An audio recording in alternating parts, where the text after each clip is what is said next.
Welcome to the Tabletop Knights. My name is Victor. Today we're doing a simple setup and how to play in Age of Aeon by Geezer Games. First, the players pick which empire they wish to play. Once selected, each player takes the 10 attack cards and 3 demigod character cards that belong to that empire. Now it's time to set up the field of play. One player takes all 4 land cards, shuffles them, then draws and places 3 of those land cards like so.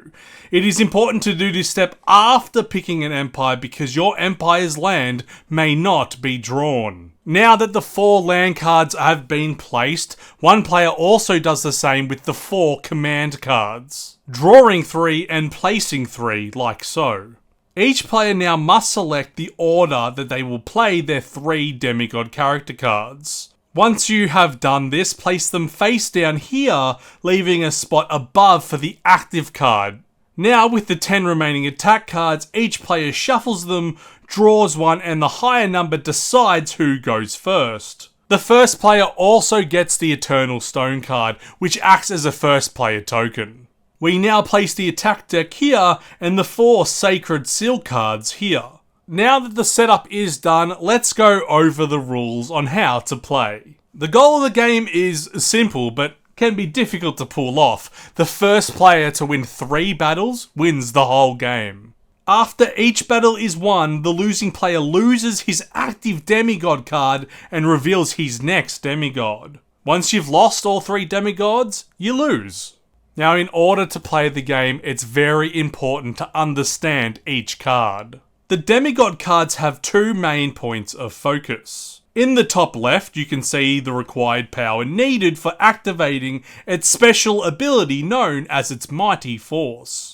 At the bottom of each demigod card is what its Mighty Force ability does. Climane, for example, will allow the player to destroy one of their own cards on any land, then draw 1 card and play that card immediately on any land also. You can use your Mighty Force ability at any time during your turn, providing you have enough power to activate it. Rotate the card to indicate that the ability has been used, as you can only use it once per battle. If you survive the battle, you can rotate the card back and reuse the ability in the next battle. Now, let's have a look at the attack cards. These have 3 main points of interest to look at.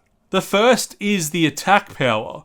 The combined attack power will be what determines if you win that certain land at the end of each battle. It also contributes to being able to activate the before mentioned Demigod's Mighty Force ability. The next spot is the attack type of the card. Earlier on, we placed 3 command attack cards. In order to place a card on a certain land, the attack has to match the played command card. The third is the card's effect. In this example, when this card is on your homeland, in this case Infernia, at the end of the battle, this card's power gains the extra 3 points.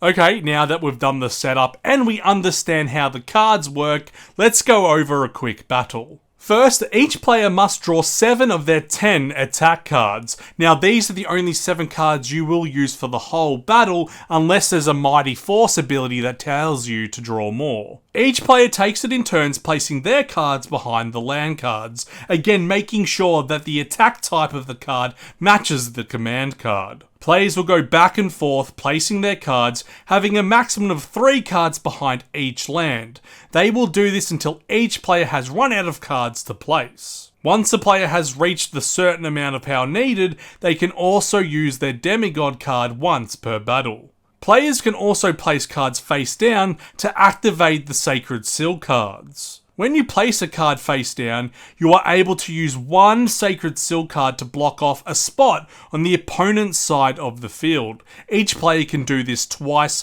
per battle. Now that all the cards have been placed, let's calculate who has the most power in each land. Whoever has the most power wins that land, and if you win 2 of the 3 lands, you win the battle. If it's a draw, you replay that battle. The first to win 3 battles and wipe out their opponent wins the game. It's an easy to learn game, easy to set up, but it does have a decent amount of depth to its strategy. So, make sure you check out Age of Eon. Thank you very much for watching. Until next time, see ya. Do you have any subscriptions to the Tabletop Nights?